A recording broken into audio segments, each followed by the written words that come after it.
সরকারি লোকরাই আমাকে সাহায্য করেছে। দেশ থেকে আপনি কিভাবে বের হলেন এবং দেশে যে ৮ মাস থাকলেন, আপনি বলছেন আপনি ৬টা সিম বদল করেছেন। কেমন ছিল আপনার সেই ৮ মাসের এইটা জীবন? একটা আপনার সিনেমা হইতে পারে, সুন্দর মুভি হবে। হ্যাঁ, এইটা আমার গিন্নি আমি I was the last man to leave the country. আমি কোনো অন্যায় করিনি, কাউরে কোনোদিন জেলে পাঠাইনি, কোনো চুরজামারি করিনি। সো আই ওয়াজ কনফিডেন্ট, আমি কেন পালাবো। তা আমি কিন্তু যখন কর্নেল আমাকে ফোন করে বললেন sir we will protect you, তখন আমার সবাই বললো যে স্যার আপনার নাম্বার পেয়ে গেছে, এখন এখান থেকে পালান।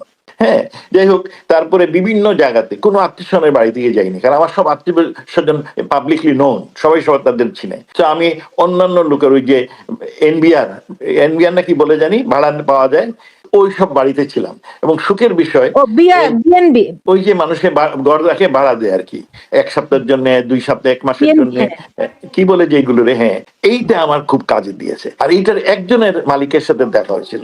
সেই মালিককে আমি জিজ্ঞেস করলাম যে আপনার তো সুন্দর, উনি বললেন যে শুনেন, ওনাকে আমি আগে চিনতাম, জন্য উনি আমার সাথে দেখা করতে আসে। উনি এসে বললেন যে আমরা তো গার্মেন্টের ব্যবসায়ী, আমরা ওই হোটেল টোটেলে আমাদের বায়ারকে রাখি না, আমরা বাসায় রাখি, কারণ অনেকে ফ্যামিলি মিলে নিয়ে আসে, আমরা এই জন্যই বাসা সুন্দর করে রাখি, আর ওর বাসায় থাকে, হোটেলে থাকে না। আর এখন যেহেতু দেশে কোনো বায়ার আসতেছে না, এখন কেউ আসতে সিঙ্গাপুর কিংবা ব্যাংকক পর্যন্ত আসে, ঢাকায় ভয় পায় আসে না, সেই জন্য সব খালি, তার জন্য আপনি ভাড়া পাচ্ছেন। আমি পালিয়েছিলাম, আর যাতে বাইরে কেউ না চিনতে পারে মবের জ্বালায়, সেই জন্য চেহারা টেহারা সব পরিবর্তন করি। চুলও খুলে ফেলেছেন? সব।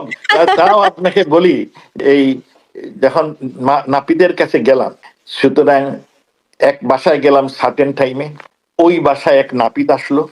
হ্যাঁ, এটা আমার বাসা না, আরেকজনের বাড়িতে, যাতে ওই নাপিত কাউরে বলতে পারে না কোথায় আমার সাথে দেখা হয়েছে। মানে ইটস এ লং স্টোরি, এটা বলে লাভ নাই, বহুত কষ্ট করে বের হয়। আমার বউয়ের কি বলে প্রেসারে আর ওনার বুদ্ধিতে বের হয়। আমি যে বের হয়েছে কিছুই জানি না, কারণ আমি ফোনে তো কথা বলতে পারি না। হ্যাঁ, so she made this arrangement through. তখন দেশে অনেক ফড়িয়া আছে আপনাকে বিদেশ পাঠানোর জন্য, কিন্তু ওগুলো সবগুলোই মানি মেকিং, সব তো টাকা নাই, সুতরাং আমি আরেক সমস্যা। যাই হোক, আমি জীবিত আছি, আর মানুষের দোয়া, বহু লোক আমার জন্য দোয়া করেছে, ওমরা হজ করেছে, ক্যান ইউ বিলিভ ইট। আমি তাদের চিনি না, বাট দে ডিড ইট।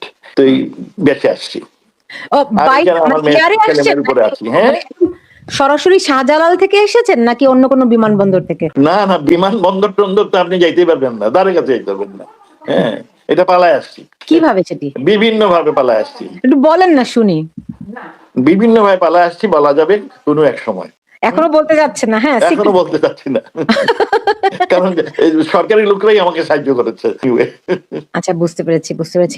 সবাই যারাই দেশ থেকে বের হতে পেরেছে সবাইকেই বোধহয় সরকারি লোকেরাই সাহায্য করেছে। অ্যারেঞ্জমেন্টটা কি আর কি? আই ক্যানট টেল ইট। আমার এগুলো অ্যারেঞ্জমেন্ট আমার গিন্নি করেছেন এই আমেরিকার থেকে বসে। আচ্ছা, বুঝতে পেরেছি। যাক, আপনি যে নিরাপদে আসতে পেরেছেন এটি একটা অনেক বড় ব্যাপার। নিশ্চয়ই অন্য আরেকদিন আপনার সঙ্গে অনেক কথা হবে। আপনি ভালো থাকুন ডক্টর মোমেন। ওকে, আপনাদের সবাইকে অসংখ্য ধন্যবাদ, এবং ধৈর্য সহকারে আপনি আমার কথা শুনছেন, সেই জন্য।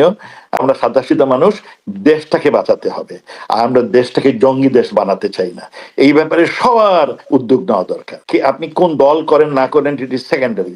১ নম্বর হচ্ছে দেশটা টিকে থাকলে আপনি আছি, আমি আছি, সবাই আছি। আর দেশ যদি উন্নতি করে তা আমরা সবাই ভালো থাকবো।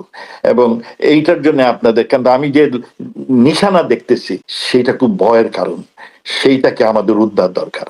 এবং উদ্ধার জন্য সবাইকে কাজ, এমনি উদ্ধার হবে না, সবাইকে কাজ করতে হবে। অসংখ্য ধন্যবাদ। জয় বাংলা, ভালো জয় থাকুন। বঙ্গবন্ধু।